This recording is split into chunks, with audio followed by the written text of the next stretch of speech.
Well, if you've had the chance to pick up a copy of this month's edition of The Hum, you may recognize the gentleman that I'm about to speak with. He is the featured artist in this month's edition, Jack Stecklenburg, metal artist. How are you, sir? I'm doing great, thank you. Good, good. Yeah. So we need to remind people that the Tea and Art Experience will be running here at the Renfrew Tea Room until December 21st.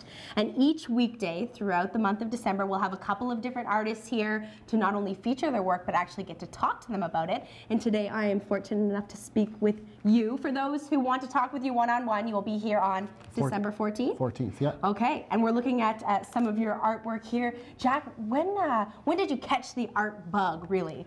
Well, I think that my entire life I was an artist. And so I did things as growing up and in high school and so forth. But then, as so many people do, they start a family, they start careers, and all of these things are on the back burner. Right. It just gets put away. But those passions are still inside their heart. And it was in 2005 when it became part of me again, and so I took a course in welding. I was always interested in metal sculptures, metal artwork, and so I took a course in welding, and I started making metal sculptures, mostly abstract, because I'm an abstract artist. Right. And so that was kind of interesting. Why metal? I mean, a lot of people will put, you know, brush to canvas, or you know, we spoke with Francis Shea earlier in the morning, who's a mosaic artist. Why metal? Metal is so neat because paintings. Everybody does paintings. It's what people don't do. I'm interested in what people don't do, and I'm excited about that. So it's a medium that's not always done, and so it's a medium that I took upon is what I like to do. I always thought that metal was so unforgiving, but it's actually the opposite. Metal is very forgiving. You can cut a piece of metal and then put it back together again. Right. Something you can't do with wood. Of course. Now, if you read the article in this month's edition of The Hum, you'll get a bit of a background of Jack. But for those who aren't familiar, let's talk a little bit about your trip to Nepal. Why would you want to go to Everest Base Camp? It was earlier in 2003.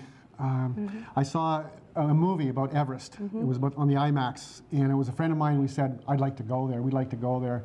And Everest was always, I always had an idea that I wanted to see Everest with my own eyes. So in 2003, I said, in November 2008, I'm going.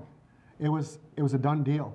And so everything led up to that point. That in 2008 I was going, and yes, I trekked up the mountain, up towards the mountain anyways. I didn't climb the mountain. Everybody asks me, did you climb the mountain? I said, no. Went to base camp, but believe me, that was enough of a trip. So, that in and of itself, I'm sure, was a feat. It was awesome. It was just, I was in Nepal for a month just traveling around the Himalayas, and it was just so fabulous. Lots of things to think about, sure. So in looking at a few of the pieces that you presented for us here today, we see some mountains. Were these inspired by your trip to Nepal?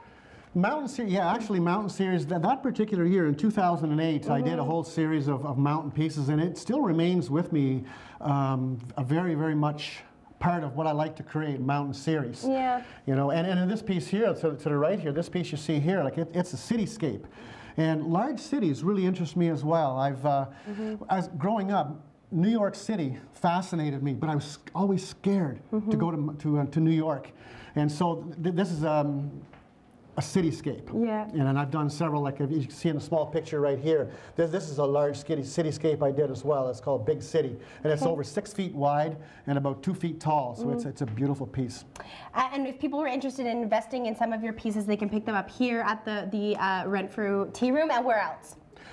I have at Brushstrokes in Carlton Place. I have several pieces there. Great. And in Renfrew here, I have in my own personal gallery, I have pieces that I can show people as well. Okay, if you want to pick Jack's brain, he will be here between 2 and 4 p.m. on December 14th.